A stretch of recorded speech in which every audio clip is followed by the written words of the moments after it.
लेकिन सबसे पहले एक ओवरऑल बिगर पिक्चर जो है मैं अगर आपके सामने रखूं और वो बिगर पिक्चर ये है कि पाकिस्तान के रूहे रवा फरमा रवा बादशाह सलामत जो है पाकिस्तान के शहनशाह जनाब जनरल सैयद आसिम मुनीर तमगा इम्तियाज़ मिलिट्री जो है वो इस स्टेज के ऊपर खासे परेशान और खासे बेकरार नजर आते हैं। वो बड़ी स्ट्रेस के अंदर है। वो स्ट्रेस में क्यों है? उनकी स्ट्रेस का ताल्लुक है 20 जनवरी 2025 से। उनके अंदर से उनको एक एहसास है कि 20 जनवरी 2025 से पहले पहले जनरल साहिबान बहुत से और उनकी छोटी सी जो टीम है, ये ज़्यादा लंबा काम नहीं है, ये कोई एस्टैब्लिशमेंट वगैरह नहीं है, ये चंद लोग हैं।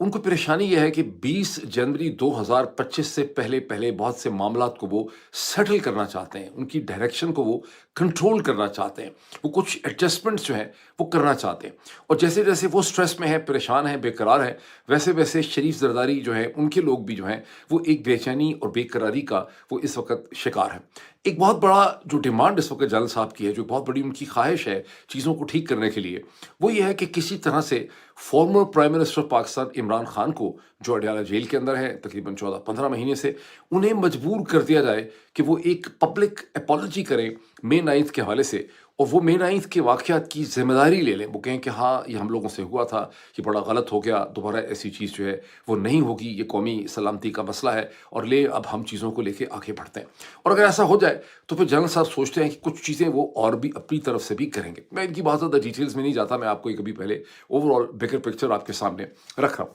अब इसी कॉन्टेक्स्ट में आप समझ सकते हैं कि जनाब अता तारड़ साहब, जो आजकल पाकिस्तान के फॉर्म 47 टाइप किस्म के एक इंफॉर्मेशन मिनिस्टर हैं, पीएमएलएन से उनका ताल्लुक है, उन्होंने आज ही के दिन में एक मजीद नई वीडियो उन्होंने इशू की है, जिसे वो कह रहे हैं कि ये एक नई वीडियो है मे 9 की वायलेंस और उसके वाकयात की। और हालांकि नई बिल्कुल नहीं है, जहां अखबारात में भी उसका जिक्र हुआ है, वेबसाइट्स में जिक्र हुआ है, वहां लोगों ने 2 लाइनें और भी लिख दी हैं कि इसमें से एक सेकंड भी नया नहीं है। ये तमाम वही फुटेज है जो इससे पहले सोशल मीडिया के ऊपर लोग उसको हज़ारों दफ़ा, अगर लाखों दफ़ा नहीं तो हज़ारों दफ़ा देख चुके हैं। लेकिन अता तारड़ साहब का इसरार है कि ये नई फुटेज है। इमरान खान कहते थे कि मेरे सामने फुटेज आ जाए तो उसके बाद हमें पता चले, मुझे पता चले कि पाकिस्तान तहरीक इंसाफ के लोग जो हैं वो मे 9 के लिए ज़िम्मेदार हैं, तो हम इसकी माफ़ी मांगेंगे, उनको सज़ा देंगे, वगैरह वगैरह वगैरह। तो अब चूंकि हमने ये फुटेज और हमने ये वीडियो सामने रख दी है, इसलिए अब इमरान खान को चाहिए कि वो माफ़ी मांगें। ये पाकिस्तान के अखबारात की इस वक्त जो है कुछ दस कई घंटों की ये एक हेडलाइन भी है। हकीकत यह है कि इस किस्म के क्लिप्स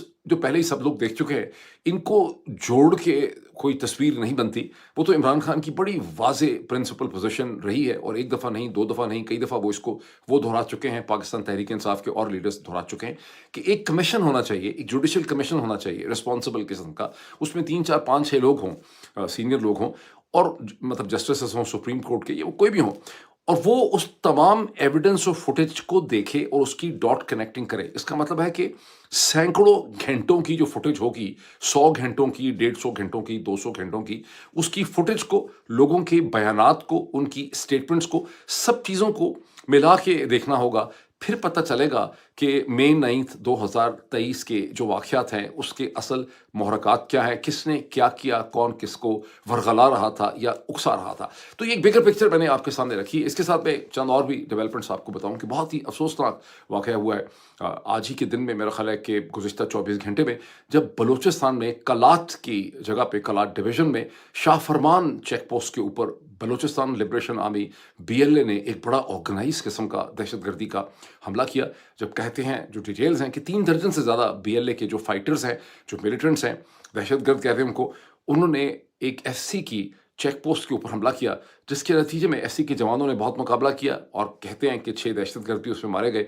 लेकिन 7 जो एससी के जवान हैं, दे लॉस्ट देयर लाइव्स, और 18 जो हैं वो ज़ख्मी हैं शदीद, उसमें से कुछ ज़्यादा ज़ख्मी हैं, शायद उनमें से भी मज़ीद लॉस ऑफ लाइफ जो हैं वो हो सकती हैं। अगर एक तरफ ये डेवलपमेंट है बलूचिस्तान में, तो दूसरी तरफ खैबर पख्तूनख्वा के अंदर नॉर्थ वज़ीरिस्तान में जो ड्रोन स्ट्राइक का मामला है, उस पे जो मैंने पिछला व्लॉग किया था जीवीएस न्यूज़ के ऊपर, उसमें आप लोगों के हज़ारों, मेरा ख्याल है कि तकरीबन 1400 कमेंट्स हैं, और 1400 में से मेरा ख्याल है कि तकरीबन 1300 कमेंट जो हैं उसका इसी चीज़ से ताल्लुक है, जिसपे बहुत से लोगों ने, जो नॉर्थ वज़ीरिस्तान के अंदर हैं, उन्होंने भी अपना फीडबैक दिया है, और उन्होंने वेरीफाई किया है कि इस ड्रोन स्ट्राइक जो हुई है 5 नवंबर 2024 को, इसमें 5 जो हैं وہ خواتین جس میں بنیادی طور پہ ایک ماں ہے، باقی اس کی بیٹیاں ہیں، وہ وہاں پہ ہلاک ہوئے ہیں، اور ایک اس پورے گھر میں سے 2 لوگ بچے ہیں، باپ بچا ہے، ایک بیٹا بچا ہے۔ یہ بھی لوگوں نے اس میں ایڈ کیا ہے کہ کچھ دن یا کچھ ہفتے پہلے تیرا ویلی کے اندر بھی اسی قسم کا ایک ڈرون سٹرائک قسم کا حملہ ہوا تھا۔ اچھا، یہ جو کامنٹس ہیں جہاں اس ویڈیو کے اوپر، وہاں پہ ایک کم از کم ملٹری کی طرف سے بھی بعض لوگوں نے کامنٹس کیے ہیں، کچھ تو خاصے جذباتی قسم کے کامنٹس ہیں،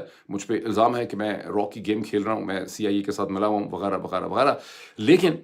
کچھ اس میں ایک کم از کم سینئر آرمی آفیسر ہیں جن کا بہت ہی سینسیبل سوبر قسم کا کامنٹ ہے، جو میں نے وہاں پہ پن بھی کیا ہے، لیکن میں اس کا بھی یہاں پر آپ کے سامنے جواب جو ہے وہ رکھنا چاہوں گا۔ اس کے علاوہ ایک انٹرسٹنگ ڈیولپمنٹ یہ ہے کہ کاؤنسل آف اسلامک آئیڈیالوجی کے جو چیف ہیں جناب رغیب نعیمی صاحب، ڈاکٹر رغیب نعیمی صاحب، ان کی خاصی مٹی پلید ہو رہی ہے۔ اس کی وجہ ہے کہ انسانی حقوق کے لوگ، وکلا، بہت سے ایکسپرٹس، گورنمنٹ کے اپنے لوگ جو ہیں، بہت سے سیاستدان جو ہیں، وہ تو ان کی بجا ہی رہے ہیں کہ رغیب جو نعیمی صاحب ہیں ان کو کیا ہو گیا، لیکن کاؤنسل آف اسلامک آئیڈیالوجی کے اور ممبران نے بھی انڈر پریشر آ کے کہہ دیا ہے کہ یہ جو کوئی بھی اوپینین دی ہے یہ ڈاکٹر رغیب نعیمی صاحب نے ذاتی طور پہ دی ہے، اور اس کا کاؤنسل آف اسلامک آئیڈیالوجی کے ساتھ کوئی تعلق نہیں ہے۔ لوگوں کا کہنا یہ ہے کہ جس طرح سے آپ نے لاجک دیا، اس میں مولانا جناب جو طارق جمیل صاحب ہیں، ان کی بھی اسٹیٹمنٹ جو ہے وہ سوشل میڈیا پہ چل رہی ہے کہ اس طرح سے تو پھر تمام موبائل فونز، آپ نے کوئی غلط چیز دیکھ لی موبائل فون کے اوپر، کوئی انڈیسنٹ چیز دیکھ لی، کوئی آپ نے ایسی چیز دیکھ لی کسی نے، تو پھر تو موبائل فون بھی حرام ہو جائیں گے۔ پھر تو آپ نے ٹیلی ویژن کے اوپر بیٹھ کے اس کی اسکرین پہ کوئی گندی فلم دیکھ لی، تو پھر تو ٹیلی ویژن بھی جو ہے وہ حرام ہو جائے گا۔ اور مین وائل جتنے بھی آپ کی گورنمنٹ آفیشلس ہیں فارم 47 کی گورنمنٹ کے، خواہ وہ پرائم منسٹر ہوں یا فورن منسٹر ہوں یا فورن آفس ہو یا DG ISPR ہوں یا منسٹری آف انفارمیشن ٹیکنالوجی ہو یا PTA ہو، وہ بدستور جو ہے وہ VPN کا استعمال کر کے اپنے کامنٹس جو ہیں وہ پوسٹ کر رہے ہیں، اپنی انفارمیشن جو ہے وہ سامنے لا رہے ہیں۔ تو وہ خاصی وہاں پر جو ہے گرمی سردی جو ہے اس حوالے سے ہو چکی ہے۔ یہ جو اوور ویو میں نے ابھی دیا آپ کو، اس پہ آگے چلنے سے پہلے ایک پوائنٹ ایڈ کرنا جو ہے وہ بہت ضروری ہے۔ وہ پوائنٹ کیا ہے کہ جنرل عاصم منیر صاحب جو ہیں، عزت مآب جنرل عاصم منیر صاحب اور ان ٹیم جو ہیں وہ پریشان کیوں ہیں؟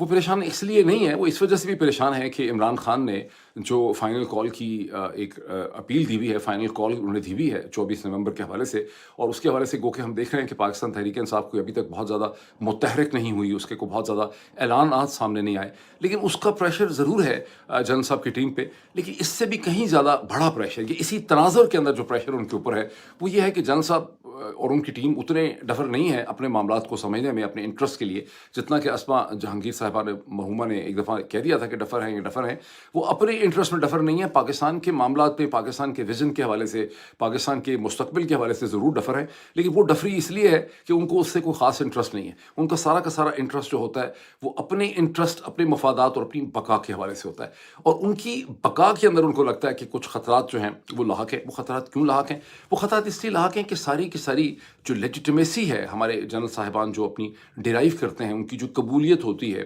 ان کو جو سپورٹ ملتی ہے، وہ دنیا کے 2 اسینشل پاور سینٹرز میں سے ملتی ہے، ایک برٹن ہے اور دوسرا امریکہ ہے۔ اور یہاں پہ کون ان کو سپورٹ پرووائڈ کرتا ہے؟ یہاں کوئی امریکی شہری یا امریکی جو ہے ذرائع ابلاغ ان کو سپورٹ پرووائڈ نہیں کرتے۔ ان کو واشنگٹن کے اندر سے 3 جگہوں سے سپورٹ ملتی ہے۔ پرنسپلی طور پہ سینٹ کام سے، سینٹرل کمانڈ سے ملتی ہے، دوسرے نمبر پہ لینگلے سے، سینٹرل انٹیلیجنس ایجنسی CIA سے ملتی ہے، اور تیسرے لیول کے اوپر ان کو ڈپارٹمنٹ آف اسٹیٹ سے یہ سپورٹ ملتی ہے، کسی حد تک سیکرٹری ڈیفنس سے بھی سپورٹ مل جاتی ہے، NSA سے سپورٹ ملتی ہے۔ اچھا، اور برطانیہ کے اندر ان کو سپورٹ ملتی ہے جو ان کی ایکسٹرنل انٹیلیجنس ایجنسی ہے MI6، جو ان کے ساتھ کام کرتی ہے، ان کے ساتھ انفارمیشن شیئرنگ کرتی ہے، اس کے بہت سے انٹرسٹ ہیں خطے کے اندر، ان سے سپورٹ ملتی ہے۔ انہیں برطانیہ کا جو ڈپارٹمنٹ آف ڈیفنس اور ان کی ملٹری ہے اس سے ان کو سپورٹ ملتی ہے، اور چونکہ برطانیہ کی جو بیوروکریسی ہے ان کے جو فورن آفس کی ہے، جو فورن اینڈ کامن ویلتھ آفس ہے FCO، اس کی ایک بڑی پرانی قسم کی، روایتی قسم کی بیوروکریسی ہے ٹریڈیشنل، اس سے بھی ان کو سپورٹ ملتی ہے۔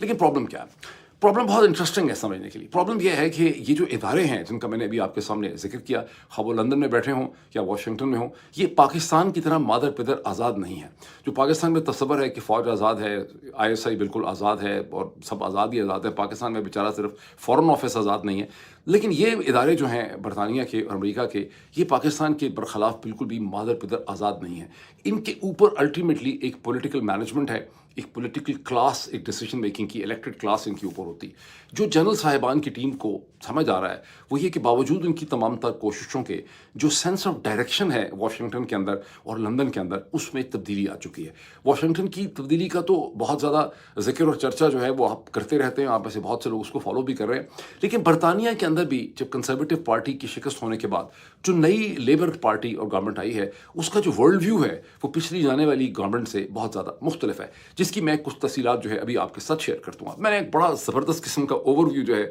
वो आपके सामने रख दिया, इसमें मजीद में चीज़ें ऐड करता हूँ। लेकिन इस स्टेज के ऊपर मैं आपसे रिक्वेस्ट करूँगा कि अगर अभी तक आपने इस चैनल को ज्वाइन नहीं किया, इसे ज्वाइन करें, बेल आइकन पे क्लिक करें ताकि आपको इसकी नोटिफिकेशंस मिल सकें, और एक रैशनल मंतकी डिबेट के लिए इस चैनल को ज्वाइन करें, बिकॉज हमें एक रैशनल डिबेट की बहुत ज़्यादा ज़रूरत है। अब मुझे बड़ा एहसास है कि गुज़िश्ता 4-5 दिन से मसलसल मैंने सैकड़ों कमेंट देखे हैं आपके कि पिछले 4 दिन से बहुत ही ज़्यादा जो है मुश्किल है, ये चैनल खुलता नहीं है, फिर की घूमती रहती है, व्हील घूमता रहता है, ये लोड नहीं होता है, टोटल ब्लॉकेज हो चुकी है चैनल्स की। आई अंडरस्टैंड दैट, लेकिन उसके बावजूद मेरे पास जो डैशबोर्ड के फिगर हैं उसमें अभी भी बहुत बड़ी तादाद में, yes, I use to have about 45-50% Pakistani viewership, अभी वो बिल्कुल रिड्यूस होके आप कह लें कि 25-26% के करीब है, लेकिन 25-26-27% अभी भी लोग इसको देख पा रहे हैं। और मेरी फीलिंग और सेंस ये है कि हम भी इम्प्रोवाइज़ करेंगे, जहाँ ये साथ इन्होंने इम्प्रोवाइज़ किया है, ये VPN को रजिस्टर करने का इन्होंने कहा, हमें भी मौका मिलेगा। आप देखेंगे बहुत से नौजवान, बहुत से लोग जो हैं मुख्तलिफ तरीके इन्वेंट करेंगे। हो सकता है मैं दरमियान में लाइव ब्रॉडकास्ट भी करना शुरू कर दूँ, और मुझे एक फीलिंग और सेंस ये है कि ये जिस तरह का टोटल कंट्रोल और ब्लॉकेज हासिल करना चाह रहे हैं ये कर नहीं सकेंगे, उसके अंदर ऐसे गैप्स होंगे। तो इसके साथ ही मैं अब आता हूँ डिटेल्स की तरफ। अब वापस चलते हैं जनरल सैयद आसिम मुनीर तमगा इम्तियाज़ मिलिट्री और इमरान खान के दरमियान किस किस्म के पावर डायनामिक्स इस वक्त हमारे सामने आ रहे हैं। पहले ये देखिए कि इमरान खान की रिक्वायरमेंट क्या है पॉलिटिकल, वो मांगते क्या है, वो चाहिए क्या उनको, उनकी पॉलिटिकल रिक्वायरमेंट क्या है। उनकी पॉलिटिकल रिक्वायरमेंट यह है कि उनका फरवरी 2024 के इंतखाबात का जो बहुत बड़ा मैंडेट है उसे तस्लीम किया जाए।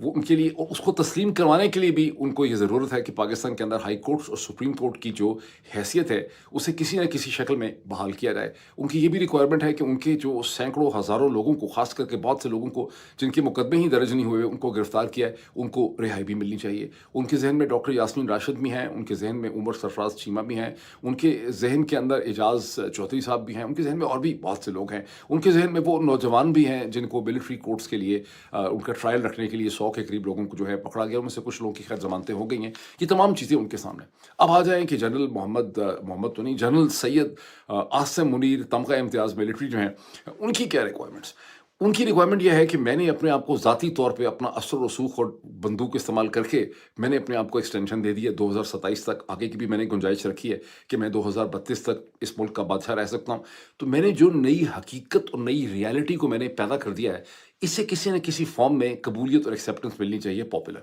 और जनरल साहब को अपने जासूसों के ज़रिए और अपने एनालिस्ट के ज़रिए जो है वो एहसास हो चुका है कि शरीफ जरदारी का जो पूरा मैंने कवर और ढांचा और फसाद खड़ा किया हुआ है ये 2027 तक चलने नहीं लगा, बिकॉज ज़माने में बहुत तग़य्युर और तबद्दुल है। और मेरी जो प्रिंसिपल सपोर्ट डिराइव होती है जहाँ से, वाशिंगटन से और लंदन से, वहाँ पे हवाओं के रुख जो हैं वो आहिस्ता आहिस्ता जो है वो खासे तब्दील हो रहे हैं। तो ये उनकी प्रिंसिपल रिक्वायरमेंट। अब ये दोनों की मैक्सिमैलिस पोजीशंस हैं। पॉलिटिक्स में हमेशा मैक्सिमैलिस पोजीशंस होती हैं। दो बड़े यहाँ पे पॉलिटिकल प्लेयर्स और एक्टर्स हैं, एक है इमरान खान, एक है जनरल सैयद आसिम मुनीर साहब। तो दोनों की अपनी मैक्सिमैलिस पोजीशंस हैं। और जब वो हम स्कूल में पढ़ते थे ना, मैट्रिक के अंदर एक प्रॉब्लम होता था कि एक ट्रेन चली है पॉइंट ए से, एक चली है पॉइंट बी से, ट्रेन ए बी, और एक की स्पीड है 40 मील, एक की स्पीड है 35 मील हर घंटा। तो किस जगह पे जाके उनकी मुलाकात होनी है, मीटिंग होनी है, ये टक्कर होनी है उन दोनों ट्रेन की, ये आप सब ने ये देखा होगा क्वेश्चन। तो यहाँ पर यह है कि दोनों मैक्सिमैलिस पोजीशंस जो हैं, एक तरफ इमरान खान की, एक तरफ जनाब जनरल आसिम मुनीर साहब की, ये कहाँ पर इनका कोई मीटिंग पॉइंट होगा, ये इस वक्त एक बुनियादी इशू जो है वो सामने। अब जनरल आसिम मुनीर ये भी देख रहे हैं हवाओं के रुख के हिसाब से कि उन्होंने और उनकी टीम ने इपरी को इस्तेमाल करते हुए, जिसका बजट ही नहीं है $1.5 मिलियन साल का, तो उन्होंने एक बड़ा महंगा किस्म का लॉबिस्ट रिपब्लिकन हायर किया अमेरिका के अंदर। लेकिन वो रिपब्लिकन जो है वो कुछ खास लॉबिस्ट उनका कर नहीं पा रहा। उसका जो प्रिंसिपल मैंडेट था वो ये था कि ये जो लेटरबाजी हो रही है, जो बार बार इसे कहते हैं इंतज़ामिया को, प्रेसिडेंट बाइडन को, वाइट हाउस को, सेक्रेटरी ऑफ स्टेट को लेटर लिखते हैं कांग्रेसमैन, ये लेटरबाजी जो है ये रुकनी चाहिए। लेकिन वो अल्लाह का करना क्या हुआ कि गुज़िश्ता 24 घंटों में एक नया لیٹر جو ہے وہ 46 کانگریس مین جو ہیں انہوں نے لکھا، اور اس کا فرق یہ ہے کہ جو پچھلا لیٹر آیا تھا گریگ کسار کا،